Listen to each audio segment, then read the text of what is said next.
आज की क्लास में जो कॉन्सेप्ट्स है वो लिमिट्स के ट्रिग्नोमेट्री पे बेस्ड है। लिमिट्स में ट्रिग्नोमेट्री पे बेस्ड है या और कुछ ऐसे फॉर्मूले जो प्रॉपर्टीज हमारे को एकदम से याद नहीं रहती। जैसे कि सबसे पहले मैंने अगर कहा लिमिट x टेंड्स टू 0, तो आपको पता होना चाहिए साइन x बाई एक्स की वैल्यू 1 होती है। पर इसकी अपनी एक शर्त है, क्या कि जो एंगल है ना, एंगल वो नीचे चाहिए। साइन x बाई एक्स की वैल्यू 1 होगी, यानी कहने का मतलब पहला question limit x tends to 0 sine 3x upon x है अगर, तो इसकी अपनी एक शर्त यह है कि एंगल जैसा होगा वैसा डिनोमिनेटर में चाहिए।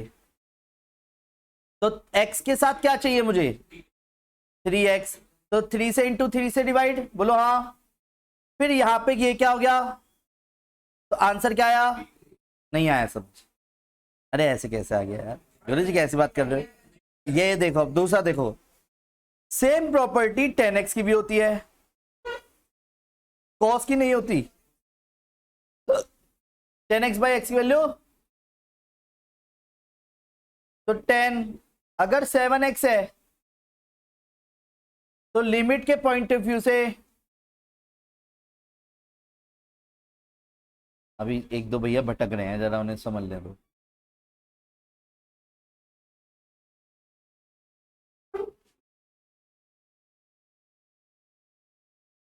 हो गया तो कॉपी बुक बंद कर ले और अपनी अखियों को सभी सामने टिकाए रखे, आंखों पे चौंध पड़ रही है मेरी, कॉपी बंद कर लो और चिल होकर तसल्ली से ध्यान दीजिएगा। जब मैं क्वेश्चन दूं तब कर लेना। तो वेट, क्योंकि कॉपी पे नोट करने से वो कॉपी पे नोट रह जाएगा, पर हमें दिमाग के अंदर नोट करना है, क्योंकि मैं 11वीं क्लास पढ़ा रहा हूँ। तो आपको सिर्फ सुनना है, मैंने आज ये बोला है। ये बातें अगर एक बार समझ आ गई तो ये अपने आप ही कॉपी में खुद उतार पाओगे। पर अगर आज आपने सही से नहीं सुना तो कोई ही टीचर होगा जो आपको 11th पहले पढ़ाता हो 12th के अंदर। समझने की कोशिश करो इन गहराइयों को भी। मेरे को सिर्फ मुझे रिजल्ट चाहिए। एक चीज क्लियर है, लास्ट ईयर ही तो था मेरे साथ ऐसा, इस साल नहीं है ऐसा। इस साल आपको भी ये बात पता है भली बात ही कि बैच एक नहीं चल रहे, दो चल रहे हैं, और एक से एक धुरंधर बैठे हैं रिजल्ट बनाने के लिए। इस वक्त नहीं भी पढ़ेंगे तो भी रिजल्ट बनाएंगे वो तो। पर मेरा टारगेट 95 96 नहीं है, सिर्फ एक ही है 100। और एक चीज और क्लियर कर दूं, ये बात भी आपको बहुत भली बात ही पता होनी चाहिए कि मुझे अब अमाउंट मैटर नहीं करती, क्योंकि मेरी अमाउंट तो 2 बैचेस से भी निकल जाएगी पूरे साल भर की घर चलाने के लिए। तो मेरे को, मैं इन चीजों से बहुत परे हूं। अब मेरा सिर्फ इस वक्त टारगेट ये है कि एक सिंगल बच्चे की भी परसेंटेज कम नहीं होनी चाहिए। अगर 150 स्टूडेंट हैं और सिर्फ 30 जनों के 90 प्लस आते हैं तो मुझे 30 जनों की खुशी नहीं है, मुझे उन 120 का दुख होगा कि वो क्यों नहीं लाए।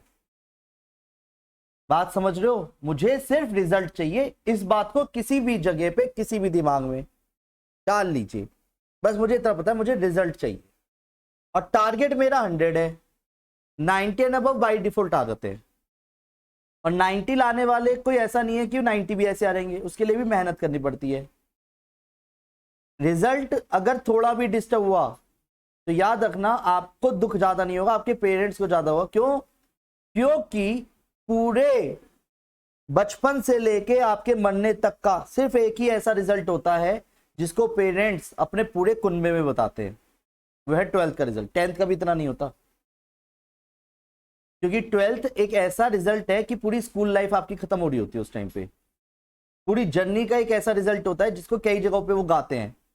और उस मौके को क्या आप शर्मिंदगी में तब्दील करना चाहते हो क्या? उसके लिए आपको कहीं ना कहीं अपनी तरफ से बेस्ट देना है। और मैं इतना बोलना चाहूंगा, उसको बेस्ट देने के लिए आज बेस्ट करना पड़ेगा, तब जाके बेस्ट रिजल्ट आएगा। हाँ, मैं पूरा साथ दूंगा। दूसरी बात, जो मैंने सभी बैचेस में बोल दिया तुम्हारा ही बैच रह रहा था, जिसको मैं आज क्लियर कर देता हूं। गलती से भी अगर किसी एक बच्चे ने टेस्ट नहीं दिया तो बैच छोड़ देना, टेस्ट इतना कंपलसरी है। दूसरा, किसी ने भी अगर इस वजह से छुट्टी कर ली स्कूल की कि भैया मेरा कल स्कूल में एग्जाम है और मैं नहीं आ पाऊंगा, तो भी बैच छोड़ देना, नहीं तो मैं निकालूंगा खुद से। क्योंकि मुझे ऐसा बच्चा 12th में तो नहीं चाहिए। समझे नहीं समझे? ये 2 रीजन ऐसे हैं जहां पे आपके मार्क्स कम होते हैं, क्योंकि आप उस टाइम पे स्कूल के अगले दिन के एग्जाम को ऐसी प्रायोरिटी पे रखते हैं कि जो हम पढ़ रहे हैं वो गया 0। ये पढ़ने वाले की तो खासियत है ही नहीं। टाइम मैनेज करिए, वो 1 या 2 घंटे के बैच से क्या लेना देना है भाई। और टेस्ट में जो भी नंबर कम आ रहे हैं ठीक है, एक्सेप्ट करो उसे, पर अपने आप को बचाने से क्या फायदा है इस बात का? कोई बात नहीं, शर्मिंदगी होगी ना, कोई बात नहीं, पर रिजल्ट आपका अपना है, उसे एक्सेप्ट करिए। और उसके लिए आपको रेगुलर आना पड़ेगा। हाँ, किसी वजह से मजबूरी है, छुट्टी होगी तो पेरेंट्स को भी पता है ये बात, तो पेरेंट्स खुद कॉल करके बताएंगे। पर मेरे शब्द बहुत क्लियर है यहाँ पे, और ये बात आपको भी पता होगा कि मेरे साथ वो वाला सीन नहीं है कि आज आए कल नहीं आए, ऐसा नहीं है। थोड़ा सा ध्यान देना है आपको। पूरे साल की जर्नी में अगर एक बार भी डिस्टर्ब हुए तो डिस्टर्ब हो जाओगे, गैड़ा वाला। अगर सही समझ आ रहा है तो थोड़ा समय अब आपको देना है घर पे, और एक बार भी सही से समय दिया तो गारंटी ले रहा हूं रिजल्ट बहुत अच्छा आता है, बहुत अच्छा। बात समझना।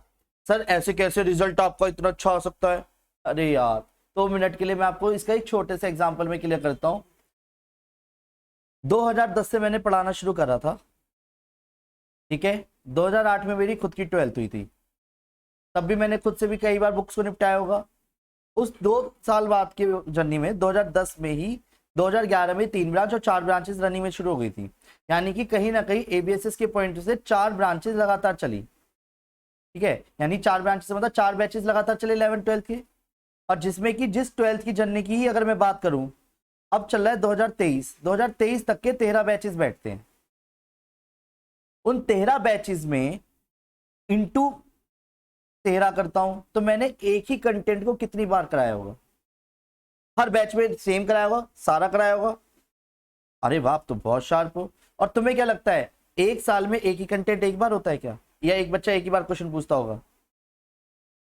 मल्टीप्लाई 2 कर दो तो सेंचुरी मार रखी है सब मैंने अब पढ़ाने की किसी चीज में। इतनी तो मेरी खुद की उम्र ना है, पर एक्सपीरियंस 100 साल से ज्यादा का है। अब उस अनुभव को मैं समझ के तब आपको ये बात बोल रहा हूं कि 100 नंबर कोई बहुत बड़ी बात नहीं है। बस पॉइंट क्या है कि आपकी खुद की एक लापरवाही आपको डाउन करती है, और वो नहीं होने देना है। वो लापरवाही क्या है मैं छोटी छोटी बातों में क्लियर करता हूं कुछ पॉइंट्स के जरिए। पहला, एक तो रेगुलर बैच आपको अटेंड करने हैं। गलती से कोई भी छुट्टी आपको डिस्टर्ब करती है, ये मानो या मत मानो, होती है। जो पीछे कोई चैप्टर बिगड़ा हुआ उसे सुधारा जा सकता है, पर जो रनिंग में चल रहा है वो कैसे बिगड़ता है? सर स्कूल के एग्जाम्स आ रहे हैं, मेरे स्कूल के एग्जाम्स में ना मेरे को छुट्टी करनी है। नहीं करनी। रेगुलर बैच का मतलब रेगुलर है, स्कूल के एग्जाम्स को प्रायोरिटी दो, पर बैच की छुट्टी मत करो इसकी वजह से। अब बात आती है जो सर टेस्ट लोगे वो टेस्ट भी आपको कंपलसरी है, ऐसे समझ लीजिए। क्या होगा ज्यादा ज्यादा नंबर कम आ जाएंगे, पर कंपलसरी है। अगर तीसरे पॉइंट की बात करूं, रेगुलर बैच टेस्ट और बोर्ड एग्जाम से पहले सैंपल पेपर का एक ऐसा टाइम पीरियड होता है जिसमें प्रीवियस ईयर के क्वेश्चंस करने होते हैं हमें, पीवाईक्यू। और इसका जो असली टाइम होता है ना वो नवंबर होता है, नवंबर एंड दिसंबर। जनवरी भी ना होता। पर यहाँ पे ना आपके कई सारे फ्रेंड सर्कल में पता क्या होगा, अबे यार मेरे तो अभी स्कूल में कोचिंग में ना इंटीग्रेशन चल रहा है, अभी मेरे में तो एओडी चल रहा है, अभी तो दूसरा पार्ट शुरू ही नहीं कर रहा मेरी में, तो कब पढ़ेगा? मेरे साथ वाला सिनेरियो नहीं है, आपको क्लियर होगा, क्योंकि मैं पर मंथ ट्रीट नहीं कर रहा आपको। ये मेरी एक कमी है, पर क्यों कर रहा हूं? स्ट्रेटेजी उसके पीछे, क्योंकि मेरा एक रिजल्ट बनाना और मैं उसके पीछे पेरेंट्स से जिम्मेदारी ले चुका आपको धेड़ने की। मैं पीटने का हक रखता हूं, मैं औरों की तरह नहीं है कि मैंने पीटने का हक नहीं लिया, ये हक लिया है मेरा, समझ गए? वरना एक सिंगल पॉइंट पे बोलूं तो पर मंथ अगर कर दो तो बैच में जगह कम पड़ जाए। मेरे साथ वो सारी सीन नहीं है ना। पर ये भी आप जानते हैं क्योंकि मैं कोई एक्स्ट्रा फीस तो नहीं चार्ज कर रहा, सिंपल सी बात है, पर जिम्मेदारी ले रहा हूं एक सिंगल अमाउंट में। और वो जिम्मेदारी सिर्फ इतनी सी है कि मैं आपकी तुड़ाई कर सकूं, आप पे वो हक जता सकूं, और मैं रिजल्ट बनाने पे आपके साथ वो बातें बोल सकूं कि जो नहीं आता कम से कम पेरेंट्स को कॉल तो कर सकता हूं, समझ गए? अब वो हक छीनना मत खुद से। तीसरे पॉइंट, सैंपल पेपर टारगेट करना है। फिर जनवरी और फरवरी के टाइम पे जो मैंने आप सबके पेरेंट्स को क्लियर बोला है कि इसके अमाउंट मैं अलग से लूंगा, चाहे जाके पेरेंट्स से स्पेशली पूछ लेना। सभी पेरेंट्स को एक शब्द बहुत क्लियर बोलो कि मैं उस टाइम पे टेस्ट सीरीज के अमाउंट भी लगूंगा, बहुत नॉमिनल फीस, और वो फीस सिर्फ इसलिए लूंगा क्योंकि बच्चा सीरियसली, और ये कंपलसरी नहीं है। और पेरेंट्स को पता है कंपलसरी है, हर पेरेंट्स से बोला मुझे, सर नहीं नहीं कैसी बात करें तो जोड़ देंगे। क्यों? क्योंकि वो टेस्ट सीरीज एक ऐसा पोर्शन होगा जिस टाइम पे जब टेस्ट सीरीज होगी 10 टेस्ट सीरीज होंगी उस टाइम पे, जैसा आप बोर्ड एग्जाम देने वाले हो ना उस तरीके के 10 पेपर होंगे, जिसमें 5 मैं सॉल्व कराऊंगा और 5 होंगे अनसॉल्व, जो आप यहाँ पे 3-3 घंटे के पेपर देंगे प्रॉपरली। दिसंबर एंड से शुरू होगी, जनवरी और फरवरी तक चलेगी प्रॉपर वे में, एक एक हफ्ते के गैप में। तो आपको क्या लगता है कि वो जो टेस्ट सीरीज होगी, जैसा बोर्ड एग्जाम देने वाले हो, उससे ही आपको एक्चुअल अपनी हैसियत नहीं पता चल जाएगी क्या कि हम कहाँ पे लाई कर रहे हैं 100 नंबर के पेपर में? वहां कोई हवा में 3 मारोगे क्या? और नहीं नहीं सर, वो तो बोर्ड का एग्जाम है ना, वहां तो अलग इंक छपी हुई होगी वो व्हाइट पेपर पे, और वो जो वहां पे शीट दी जाती है उस पर हम बड़े जो लिखेंगे वो कुछ और बन जाएगा। ऐसा कुछ होता है क्या? अबे जो तुम यहां लिखोगे वही वहां लिखोगे, तो उसकी प्रैक्टिस है बस ये। सर इसकी टाइमिंग क्या अलग होगी क्या? हाँ, ये डे टाइम में है, इसका बैच से कोई लेना देना नहीं है, बैच हमारा फिर भी रनिंग में रहता है। अब 5वीं मिस्टेक जो किन बच्चों ने करी थी लास्ट ईयर के स्टूडेंट्स में, और वो होना बनता है क्योंकि वो वाले बच्चे थे ही नहीं। पहली बात जो मैं बार बोल रहा हूँ, लॉकडाउन के बेचारे मारे में, उन्हें कहा इस वक्त बोर्ड एग्जाम देने, वो तो स्कूल के प्री बोर्ड देने से ही कतरा रहे थे। एक्चुअली जिस दिन सिलेबस खत्म हुआ था, जैसे मैंने अनाउंस किया सिलेबस कंप्लीट हो गया बेटा, अब हम रिवीजन करेंगे, तो आधा बैच अपना घर पे बैठा हुआ है। पर्सनली कॉल करके बुला रहा हूँ, भैया अब स्कूल के एग्जाम चल रहे हैं ना, प्री बोर्ड तो मैं आ नहीं पाऊंगा। वाह बेटा, तो रिजल्ट तो क्लियर है, कहां से पॉजिटिव बन जाएगा? जिस टाइम पे हम प्रीवियस ईयर के क्वेश्चंस करते हैं, जिस टाइम पे हम किसी चैप्टर को मिक्स करके क्वेश्चंस करते हैं, या नेक्स्ट लेवल वाला जो क्वेश्चनों का बन चाहता है, वो तो टाइम ही वही असली, उस टाइम पे आप घर बैठना चाह रहे हो, बहुत बड़ी गलती है एक और। तो ये गलती नहीं करनी एक तो आपको, यानी आपको ऐसे समझ के चलना है कि ये जो बैच का स्केड्यूल है 3 डेज इन अ वीक चलता है, संडे ऑफ मिल जाएगा आपको मेरी तरफ से, पर 3 डेज इन अ वीक में 3 घंटे ही तो मांगता हूं आपसे, और जिसमें 15 मिनट तुम्हारे आने 15 मिनट जाने, यही तो है बस। क्या वो टाइम भी तुम्हें मैनेज नहीं हो रहा? मैं ये बात इसलिए बोल रहा हूं कि अभी कई सारे pre board, half allies, second pre board और फाइनल से पहले टेंशन अदर सब्जेक्ट्स की, ये सब चलेगा, पर ये बात जो मैं आज बोल रहा हूं ये बाद में बहुत काम आनी है, ये गलती नहीं दोहरानी कि आपको जैसी सिलेबस कंप्लीट होना, जिसे मैं बोलता हूं फास्ट ट्रैक बैच, एक फास्ट ट्रैक बैच और एक होता है बैकअप बैच। बैकअप बैच, ये दोनों को बहुत कंसिस्टेंसी लेके चलना इसमें। अगर इसे बनाए रखा, अबे तो पढ़ाई भी तो 100 के लिए कर देते, तो 100 के लिए मैं बात कर रहा हूं। अब छुट्टी करके तुम सोचो कि 100 ले आओगे, ना ना ना, गलतफहमी है आपकी। 100 लाने के लिए आपको साथ देना है मेरा, बाकी अदर टाइम तो मैं आपको खुद दे रहा हूं ना। ऑल्टरनेट डेज है भाई, रेगुलर नहीं बुला रहा मैं आपको, ऑल्टरनेट डेज हैं, समझ पा रहे हो? और ये लास्ट तक का स्केड्यूल है पूरा। तो इस टाइमिंग की गरिमा को समझना, ये टाइम आपका वेस्ट नहीं जाना चाहिए कहीं से कहीं तक भी, और इसमें फिर आप मेरा जैसे साथ चाहते हो वैसे मिलेगा। फिर रिपीट कर रहा हूं, संडे टू संडे चाहिए टाइम, संडे टू संडे ले लो। रात के समय चाहिए कि सर मेरे को थोड़े से डाउट्स हैं, मेरे को ऑनलाइन नहीं पढ़ना, कोई बात नहीं, 9, 9:30, 9:15, 10 बजे आके बैठ जाओ मेरे पास। बात समझो, क्योंकि आपको कोई रोक नहीं रहा, पेरेंट्स खुद छोड़ने आएंगे, खुद छोड़ के चले आएंगे। क्योंकि एक चीज बताऊं, कुछ बच्चों की कंपार्टमेंट आई है इस साल, कई मेरे पे कॉल आई है, सर पढ़ा दोगे, आपका काफी नाम सुना है। मैंने कि सर सॉरी पॉसिबल नहीं है, सर प्लीज देख लो, सर काफी चीजें ऐसी हैं, बच्चे का सर ग्रेजुएशन नहीं हो पाएगी, एडमिशन होने हैं। मैं सर कोई बात नहीं, पर अब ये है कि सर कितनी भी फीस ले लो, सर प्लीज करा लो। मैंने सर देखता हूँ मैनेज करूंगा, बट मैं ये फीस इसका मेरे को मत कहिए प्लीज। पॉइंट समझने की बात कर रहे हो, मतलब पॉइंट क्या है कि पेरेंट्स यहां तक भी कहने के लिए तैयार हैं कि बस प्लीज पास करा दो इसे, बच्चे के 4 नंबर कमाए, बस पास भी हो जाएगा ना तो अगला ग्रेजुएशन भर पाएगा, और वो 1.5 महीने बाद ही एग्जाम में। क्या ये वाला रिजल्ट बनाना है क्या आपको? पता है बहुत दुख होता है जब रिजल्ट पॉजिटिव नहीं आता, पूरे रोज यही सोचते रहना पता नहीं क्या हो रहा है मेरे लाइफ के साथ, और ये वो फील है एक्चुअल में। पर पॉइंट क्या आता है कि हम उन बच्चों में से नहीं है। पहली बात, हम पास होने वाली तो बात ही नहीं कर रहे कहीं भी, हमारा टारगेट पास होना भी नहीं है, तो इसलिए मेरा कोई स्टूडेंट कोई फेल भी नहीं हुआ आज तक, टचवुड, इन 13 साल की जर्नी में। पर पॉइंट ये आता है कि फेल का टैग जिन बच्चों के साथ लगता है, वो मैंने उन बच्चों को देखा है, फेस किया है, देखा है, मतलब वो किस तरीके से डिस्टर्ब हो रहे होते हैं मेंटली भी, और वो दोबारा से स्टडी के मोड पे आना, उसी सेम स्कूल लाइफ की जर्नी में स्कूल ना जाकर के उसको दोबारा पढ़ना बड़ा टिपिकल टास्क होता है, और ये चीज आपको समझनी पड़ेगी पहले ही, समझ गए? और उसकी वजह से पेरेंट्स को इधर उधर कॉलेज में धक्के खाना, उसके कॉलेज के एडमिशंस ना हो पाना, ये और टिपिकल टास्क है। इसीलिए झोंक दो अपने आप को।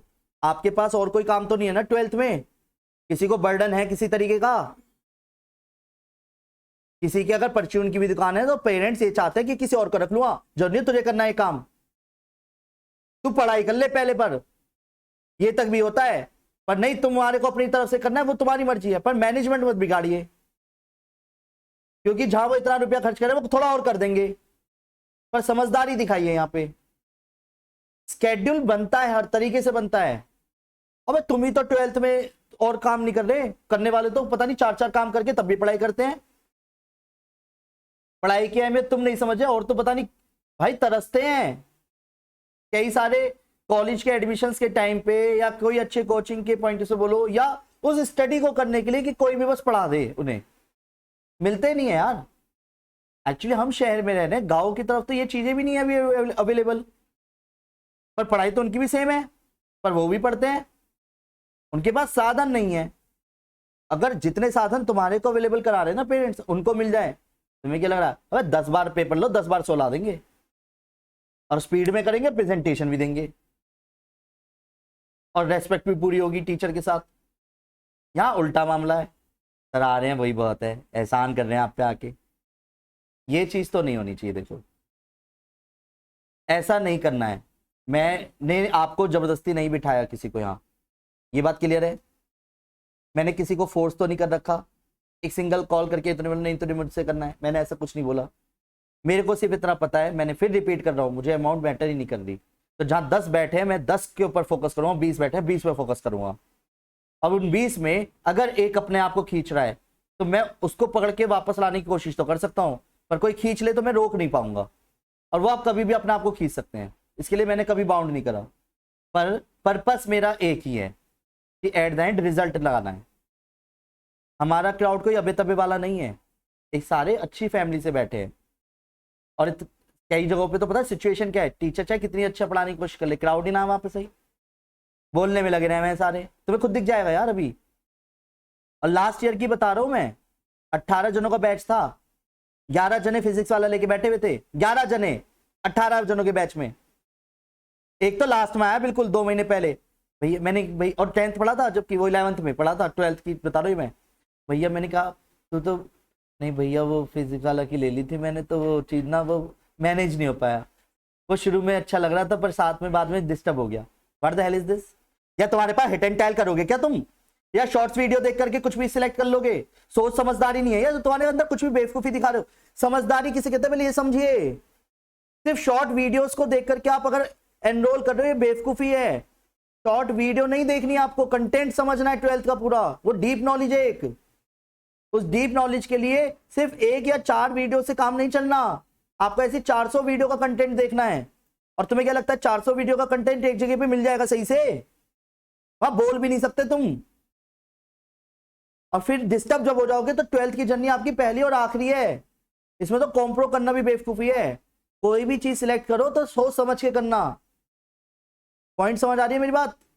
वो ऑप्शन हो सकता है सेकेंडरी, जैसे मान लो मैं हूं और आपको मेरे साथ कोई चीज कोऑर्डिनेट करने में दिक्कत आ रही है, तो आपको अदर ऑप्शन तुरंत सिलेक्ट करना चाहिए।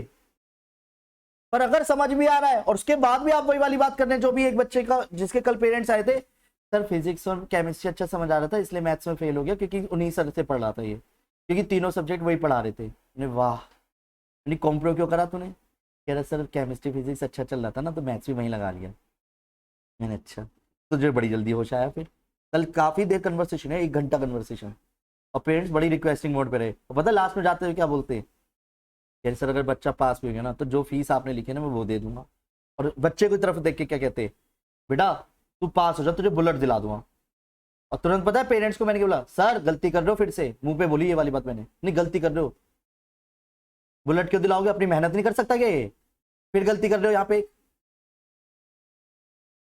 12वीं क्लास में फिर हवाबाजी दे रहे हो तुमसे, तभी तो इसका रिजल्ट है ये। कह रही नहीं सर बुलाया तो था 3 महीने पहले स्कूल में, मैथ्स में वीक है बच्चे का बताया था। तो मैंने कहा सर तब आपने समझदारी नहीं दिखाई। कह रहे आजकल बच्चे सुनते कहाँ हैं। पॉइंट समझो। पर पता है कल की ये कन्वर्सेशन में आपके साथ क्यों डिस्कस कर रहा हूँ?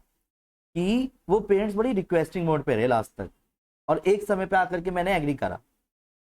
पॉइंट पता क्या, कि नहीं मेरे लिए उस बच्चे का भी एक भविष्य है, अगर जिसके क्योंकि उन्होंने जब ये बोला ना सर इसकी बड़ी सिस्टर भी तो आपसे पढ़ी है, और जब उन्होंने इसका नाम लिया मैंने कहा अरे ये तो 95 रही थी नंबर मेरे पास, तो ये कैसे डिस्टर्ब हो गया।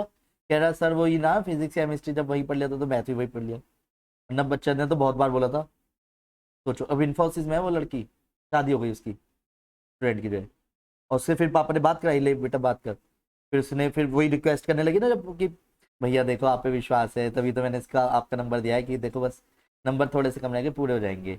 मैंने चल ठीक है चल सोचता हूँ, तब मैंने पापा को ये वाली बात बोली, रेफरेंस लगा तब जाके बात बन गई उसकी। अब पॉइंट समझने की कोशिश करो, रेफरेंस भी किसका, किसी बाहर वाले का लगता तो नहीं, अपने किसी बच्चे का लगा, क्योंकि उस बच्चे का जिसके खुद के 95 प्लस रहे हो। ये मैटर करती हैं चीजें। और यही रेफरेंस आपके में कॉलेज के टाइम पे लग जाए जरूरी है क्या, एडमिशन के टाइम पे नहीं लगेगा। रूल्स ही बन गए जब गवर्नमेंट के। तो आपको बेटा जी समझदारी दिखानी है, बेवकूफी नहीं दिखानी है, हर छोटे से छोटे फैक्टर्स को ध्यान में रखना है। रिजल्ट बनाने के लिए आपको इस टाइम देना पड़ेगा। और एक चीज और बताऊं तो मैंने आपको ये भी क्लियर कर रखा है, आप पहली बात उस टीचर से पढ़ ही नहीं रहे जहां पे उसका वीडियो का कंटेंट ही नहीं है, जो पढ़ रहे हो उस तक का वीडियो कंटेंट दे रहा हूं मैं। कहने का मतलब ये कि कहीं वीक पॉइंट ना रह जाए गलती से भी। और पूरी 12th क्लास की जर्नी आपको शेयर कर रखी है मैंने, पूरी 12th क्लास की जर्नी है, करने को तो उससे भी कर लो अकेले। पर पॉइंट क्या है कि कंसिस्टेंसी नहीं आती, और ये कंसिस्टेंसी पाने के लिए तो आप बैच मार रहे हो, आप उसको भी डिस्टर्ब करोगे तो गड़बड़ है। और ये बनाए रखना ना बनाए रखना सब आपके अपने हाथ में है। मैंने कुछ पॉइंट्स आपके सामने मेंशन करे हैं, बस इसको फॉलो कर लीजिए।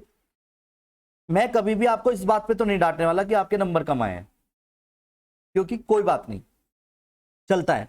मुझे इस बात की ज्यादा खुशी हो रही होगी उस टाइम पे कि आपने टेस्ट दिया है, मुझे इस बात की खुशी ज्यादा होती है कि आप कॉन्सेप्ट रजिस्टर लाए हैं। पहले अधूरा रह गया कोई बात नहीं, उसकी भी लिमिटेड डंडे है कि जो ठीक है पनिशमेंट बनती है, पर अगर सर बताऊं किसी दिन मानना बंद कर दिया तो ज्यादा पेनफुल हो जाएगा आपके लिए, क्योंकि मेरी बातें ज्यादा चुभेंगी आपको। उस कॉन्सेप्ट रजिस्टर की भी एक अहमियत है, गरिमा है उसकी भी अपनी एक, उसे समझना बहुत जरूरी है। जितने भी टॉपर्स रहे हैं सबने कॉन्सेप्ट रजिस्टर बहुत अच्छा मेंटेन किया है एवीएसएस के अंदर रहते हुए। अब इसको समझना आपके लिए बहुत जरूरी है। अगर आप प्रेशर डाल के बनाना पड़ रहा है ना आपको कॉन्सेप्ट, तो वही गलत हो जाता है। फॉर्मेलिटी ना निभाएं, समझो भाई, वरना तो मेरे लिए तो ये कॉस्ट ही है 80 रुपए का एक रजिस्टर प्रिंट करा के देना। अब मेरे लिए अगर मैंने 500 रजिस्टर भी बांट दिए तो मेरे लिए 500 इंटू 80 समझ जाओ कितने रुपए मैंने बेकार में बांट दिए। और 40,000 कोई कम है? मेरी तरफ से सोचो, मेरे लिए तो बहुत बढ़िया अमाउंट है। इतने में तो मैं अलग से क्या करूं कि फिर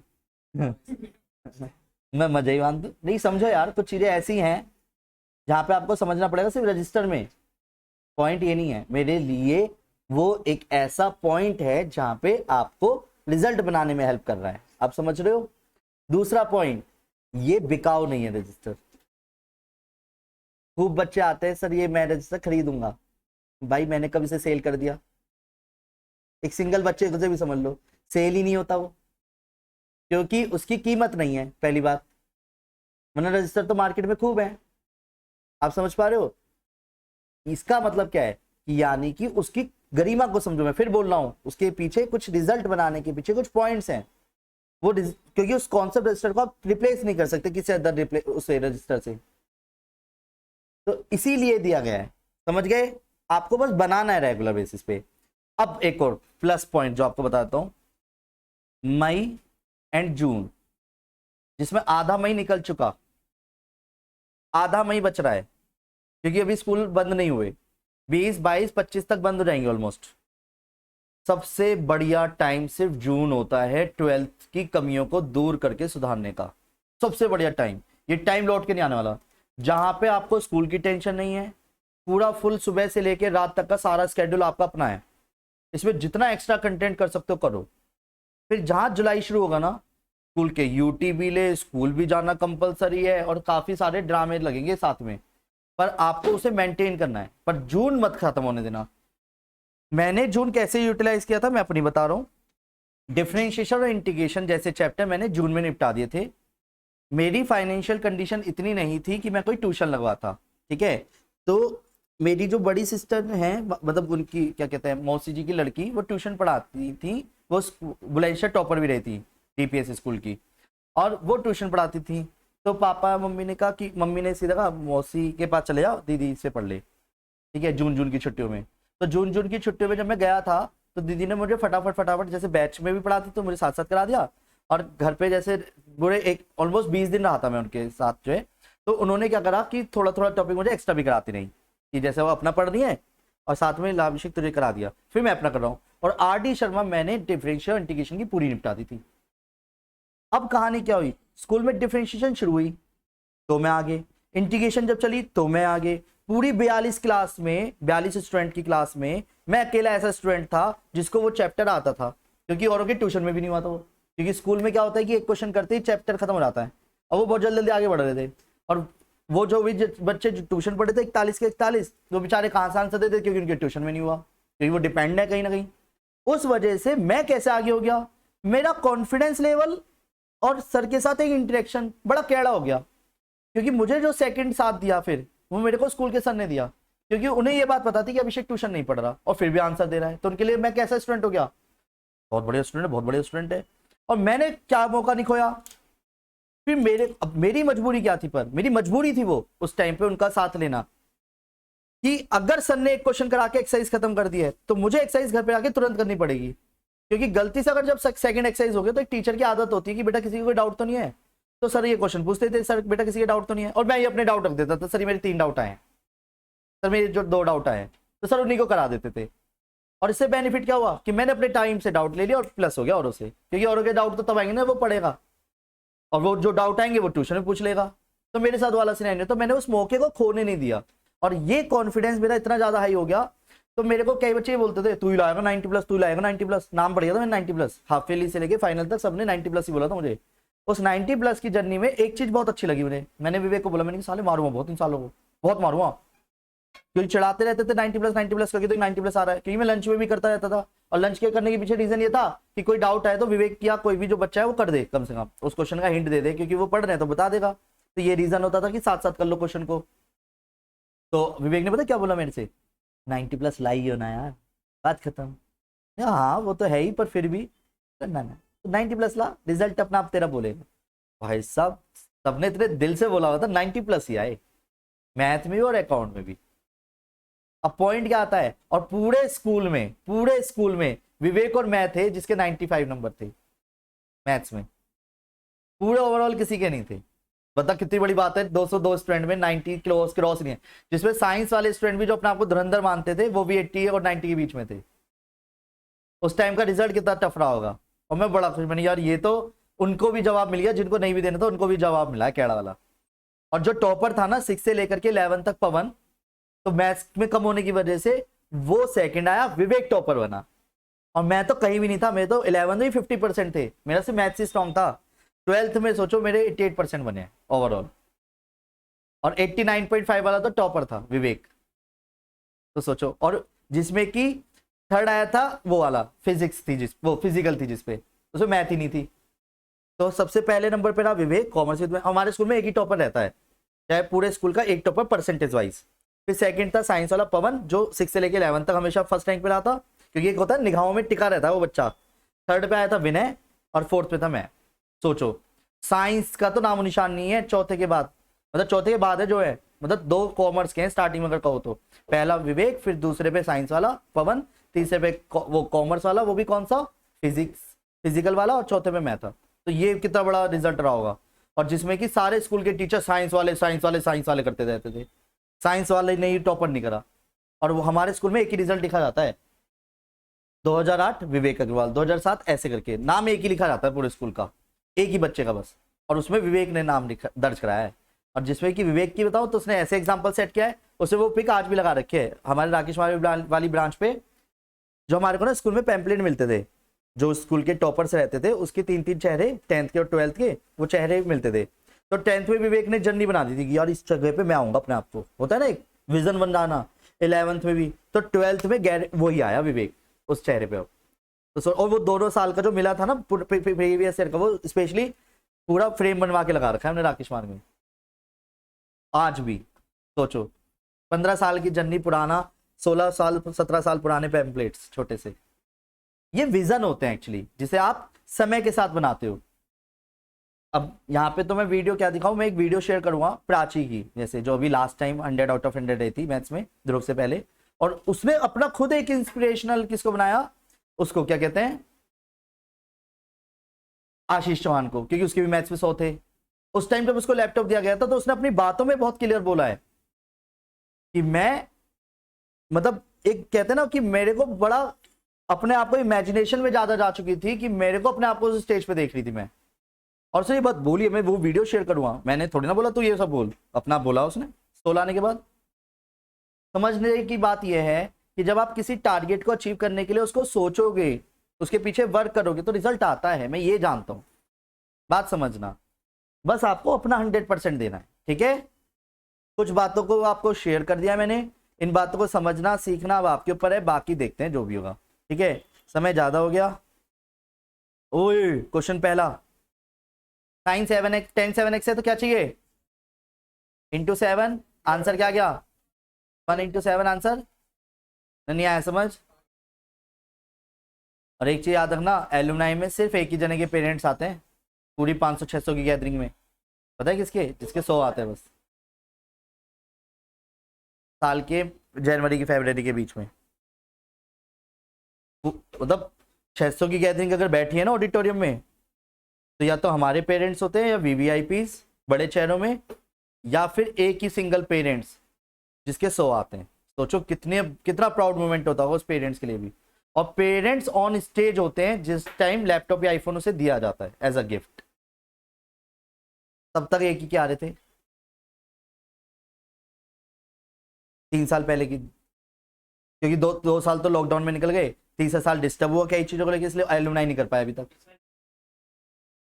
ध्रुव के 12th में आए थे एक ही के, और उसमें 2 जनों के 10th में आए थे, स्वयं के और उसके 3 हो गए, जिसमें 10th वालों को नहीं देते, 12th वालों को देते हैं बस। 10th वालों को कैश प्राइस देते, जो हमने विवेक को मैंने डिसाइड किया था अच्छा खासा, क्योंकि प्राइस 12th वाले की गरिमा कम नहीं कर सकते ना 10th वाले के सामने, क्योंकि 12th की जर्नी में 100 लाना अपने आप में एक टास्क होता है, 10th में लाना not a big deal, 12th में लाना बहुत बड़ी बात है। 3 डिजिट सीबीएसई अपनी तरफ से एक मेरिट की, और आईसीबी बल्कि एक वो शेयर वो करती है, सर्टिफिकेट इशू करती है अपनी तरफ से साइड पे भी, और अलग से कैश भिजवाती है 10,000 का, पता है तुम्हें बात, पता होनी चाहिए, सिर्फ 100 लाने पे ही।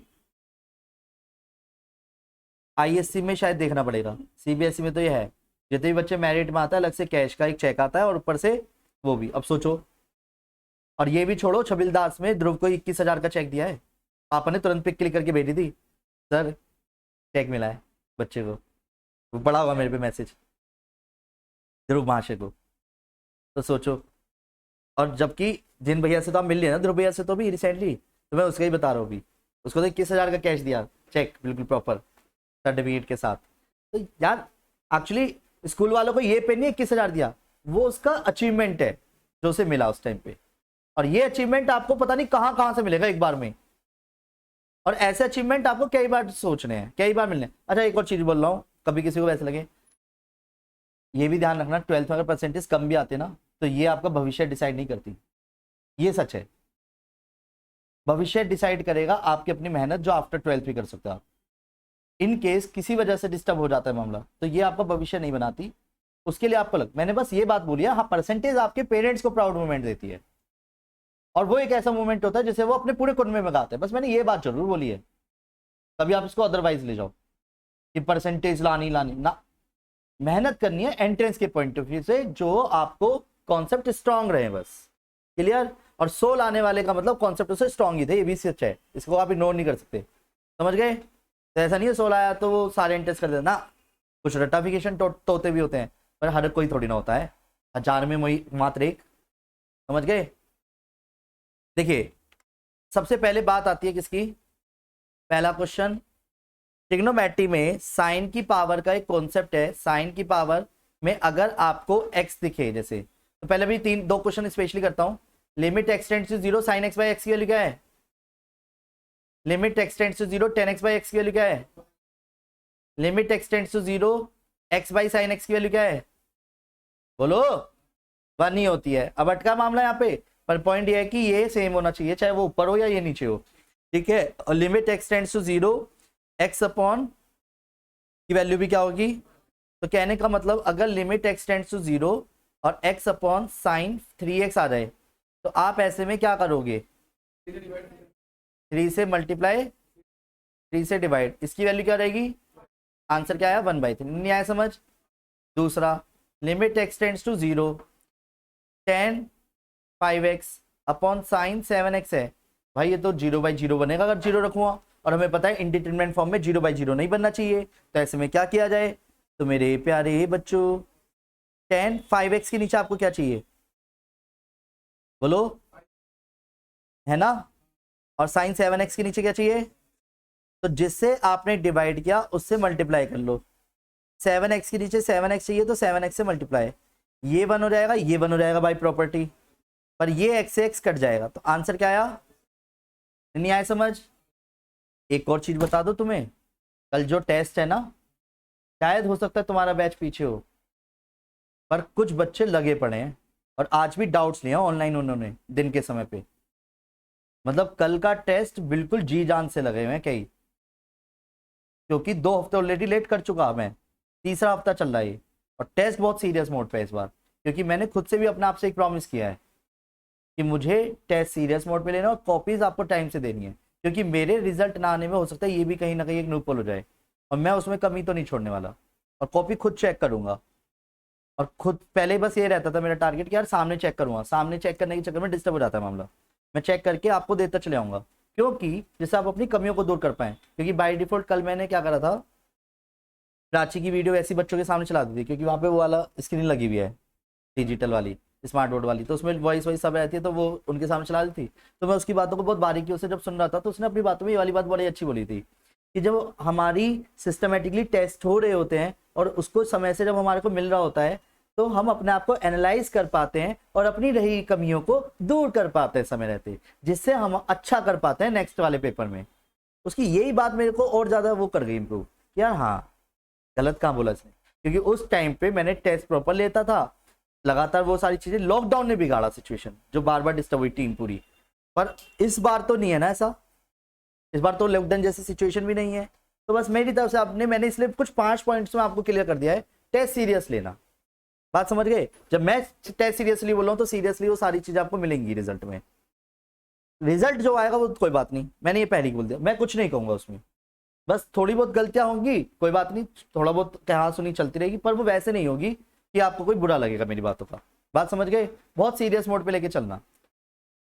ओके, तीसरा क्वेश्चन ये रहा आप सभी के सामने, limit x tends to 0 sine 7x minus sine 5x upon में साइन की जगह चलो 10 घुसेड़ दिया मैंने, tan 11x, क्लियर। तो भाई 0 रखो तो 0/0 ही आएगा, ऊपर भी 0 नीचे भी 0, तो क्या करेंगे बोलो, पता ही बात है। अब इसके अंदर एक बात बतानी है, जब आप इंटू डिवाइड करोगे, है ना, इंटू डिवाइड करेंगे तो क्लियर हो रहा है, पर आपको उतने पोर्शन पे 1 एकदम नहीं लिखना, वरना स्टेप गलत हो जाएगा, और इस स्टेप की गलती कहाँ पे होगी, इसके लिए एक स्पेशल क्वेश्चन करके दिखाना पड़ेगा मुझे। बस पहले इतना ध्यान रखिएगा कि जब भी आप लिमिट अप्लाई करोगे तो लिमिट एक साथ अप्लाई होती है सब जगह पे, टुकड़ों में नहीं कि आपने इसे 1 लिख दिया 1 लिख दिया 1 लिख दिया, 7x minus 5x 2x 2x upon 11x x कर दिया फिर कर दिया, आंसर तो सही आ रहेगा, कॉन्सेप्ट गलत हो रहा है वहां पे। तो कॉन्सेप्ट ये है कि जब लिमिट लगाता तो ये 1, तो ये 0 होता ना उस टाइम पे, और 0/0 है फिर तो ये, क्योंकि कॉन्सेप्ट ये कहता है लिमिट एक साथ अप्लाई होगी। तो ऐसे में क्या करेंगे, पहले अभी आपको x कॉमन निकाल के काटना पड़ेगा, आंसर तो सेम आएगा, मैं मना नहीं कर रहा, पर कॉन्सेप्चुअली वो गलत हो रहा है, क्लियर है। अच्छा, जो आज हम कॉन्सेप्ट सीख रहे हैं ना एंट्रेंस लेवल पे, ये सेकंडों में किया जा सकता है क्वेश्चन, एंट्रेंस लेवल पे ना, पर अभी हम मैं एंट्रेंस थोड़ी पढ़ा रहा हूँ अभी, मुझे तो वो कॉन्सेप्ट पढ़ाना मजबूरी है कि मुझे 100 चाहिए, एंट्रेंस के लिए तो मात्र 2 मिनट बोलना है, extra concept L hospital rule लगाओ, आंसर आ गया, उसमें क्या है। पर वेट, उसके लिए डिफरेंशिएशन भी तो आनी चाहिए, वो सीखेंगे तब बता दूं उस टाइम पे, मैं उसको मना नहीं कर रहा, पर पॉइंट समझो, जो मैं बात आपसे कर रहा हूँ वो 100 सालों की कर रहा हूँ, जो मेरे पिछले 100 सालों का एक्सपीरियंस रहा है, समझ गए, बोलो हाँ। और वो कैसे वो क्लियर हो रहा होगा, तो मैं वो, और मेरे लिए हजारों स्टूडेंट पढ़ा चुका, तो मैं आज आकर के किसी एक बच्चे को मैं क्यों जिद करूंगा कि इस तरीके से करना है। मेरे शब्दों पे ध्यान दो। मेरे लिए आप एक बोर्ड दे रहे हैं, मेरे लिए आप एक स्कूल नहीं है। बात समझना, all over India, all over world आपका बोर्ड एक जैसा होना है सब जगह। तो मेरे को वो चाहिए रिजल्ट। तो मैं वहां पे किसी स्कूल के टीचर का नाम लेके किसी को ये थोड़ी ना प्रोत्साहित करना, नहीं इसने कराया तो मैं इसलिए करा रहा हूं। अब बात आती है सर फिर आप किसी टीचर को फॉलो क्यों नहीं कर रहे? क्योंकि मैंने अपने समय पे नहीं करा ना किसी को, मैंने सेल्फ स्टडी करी थी। तो जब एक क्वेश्चन को करने की बात आती थी ना, 2-2 घंटे वेस्ट होते थे। वो वेस्ट नहीं हुए, वो 2 घंटे ऐसे होता था कि एक क्वेश्चन ना होने पे 2 घंटे जब आप लगाते हो ना, तो दुनिया भर के सारे कॉन्सेप्ट घुसेड़ देते हो उसके अंदर। और कोई कॉन्सेप्ट लगा रहे तो गलत तो लगा नहीं रहे, वो फॉर्मूले ही है, और फॉर्मूले लगा के वो याद हो जाता है फॉर्मूला। और इतनी बार याद हो जाता है, कोई इसका हिंट भी दे देना, हिंट कर लूंगा मैं, क्योंकि वो स्ट्राइक नहीं कर रहा होता। और ऐसा फील आज के बच्चे नहीं कर सकते, क्योंकि उन पर 2 घंटे एक क्वेश्चन को देने के लिए है ही नहीं। अब उतने में क्या होता है, भैया बता देंगे यार, ट्यूशन में पूछ लेंगे, कौन सा बोर्ड में आ रहा है, खुद ही डिसाइड कर ले बोर्ड में आ रहा, हटा। What the hell is this यार। अगर इतने ही बोर्ड में, अगर आप इतने ही मतलब परफेक्शन के साथ बोल सकते हो तो पूरा बोर्ड पेपर ही दे दो। बात समझना, प्रैक्टिस करते समय जब आप 100 क्वेश्चन करते हो सिमिलर क्वेश्चन, और मान लेते हो उसमें एक डाउट आया था, उस एक डाउट को ढूंढने के लिए आपने 100 क्वेश्चन करे थे, बस ये ध्यान रखो। इसलिए सिमिलर क्वेश्चन को देख करके आपको कभी स्किप नहीं करना, जो कई बच्चे गलती करते हैं। है भैया 4 क्वेश्चन सेम थे, मैंने एक कर लिया, बहुत है ना, क्या मैं मेहनत करना। अरे 3 क्वेश्चन और करता तो तेरे को फॉर्मूला भी याद हो जाता, कॉन्सेप्ट भी अच्छे से समझ आता, स्पीड अलग बढ़ती। और वो जो स्पीड बढ़ती, मान ले कोई क्वेश्चन अटकेगा तो तू उसमें समय दे पाएगा। तुम उस समय को तभी तो दे पाओगे जब समय बचाओगे कहीं से। मैंने अपने बोर्ड एग्जाम में 1 आवर 45 मिनट्स बचाए थे, और 1 घंटे 15 मिनट के अंदर पूरे बोर्ड एग्जाम का कंप्लीट कर दिया था। 3 घंटे का पेपर होता था उस टाइम पे। और बाहर जब निकला था ना, अपने बोर्ड की बता रहा हूँ, जिसमें मैं बता रहा हूँ कि पूरे विवेक और मेरे ही 90 प्लस थे, बाकी नहीं थे। पूरी क्लास में से कई बच्चों का पेपर छूटा था। सोचो, छूटा था तो रिजल्ट कैसे 90 प्लस आ रहा था। और दूसरा, मेरा ओवर कॉन्फिडेंस मेरे नंबर कम कर गया, जिसमें कि मैंने क्या था कि घर पे आके उसी क्वेश्चन को दोबारा करा, ये ऐसे नहीं आएगा, ऐसे आएगा। मुझे लग रहा था मन में चल रहा है कुछ, घर पे आके जब दोबारा कर, मैंने ओ तेरी, ये तो ऐसे करा ही नहीं, और खूब रोया। अब तो 90 में आते। और जिन यशवीर सर की, जिनकी मैं बात कर रहा था स्कूल में मेरे को सपोर्ट करा, उनकी पर्सनली कॉल आई थी स्कूल से कि बेटा कैसा गया एग्जाम। मैंने कि सर बिगड़ गया, क्योंकि एक होता है ना 100 का टारगेट आप लेके चलो, पर 100 ना आया अब आपके। पर मेरे स्टूडेंट के जरिए जब 100 आए थे, उस दिन रोया था मैं। विवेक मेरे सामने था और आशीष की कॉल आई थी पहले, कहता भैया नंबर कम आए। नहीं कितना है भैया, फिजिक्स में इतना है, केमिस्ट्री में इतना है, तो मैथ्स में आ गए। नहीं मुझे क्या मतलब, पहले तो उसे गाली बकी, मैंने मुझे क्या मतलब तेरे औरों से, तो यहाँ पढ़ रहा होता तो बात भी करता। मेरे मैथ में 100 आ गए तो अभी यहाँ इसी वक्त मैं बड़ा खुश उस टाइम। और विवेक को चिल्ला के भाई साहब, जैसे कहता ना जिम 9 के ऊपर वाला जो सेंटर था, ऊपर से नीचे तक, नीचे से ऊपर तक चिल्लाता हो गया हूँ, 100 आ गए 100 आ गए। और वो पहली पिक जैसी आशीष आया था 10 मिनट के अंदर अंदर, वो पिक खींचते ही मैंने इंस्टाग्राम पे डाली थी अपनी, वो आज भी पड़ी है पिक। और सेम उसके साथ, प्राची के साथ भी यही हुआ था। पर वो खुशी जो पहली थी ना, उसमें मैंने अपना ड्रीम पूरा करा।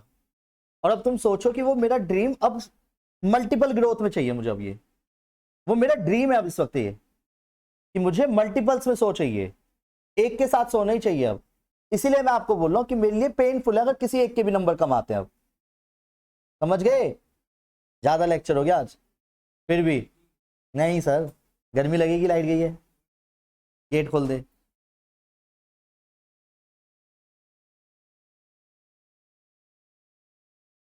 ठीक है, तो आंसर क्या आ गया, 7 - 5/11, आंसर आ गया 2/11। आया समझ? बोलो हाँ, नहीं आया? और बताओ, सब बढ़िया है?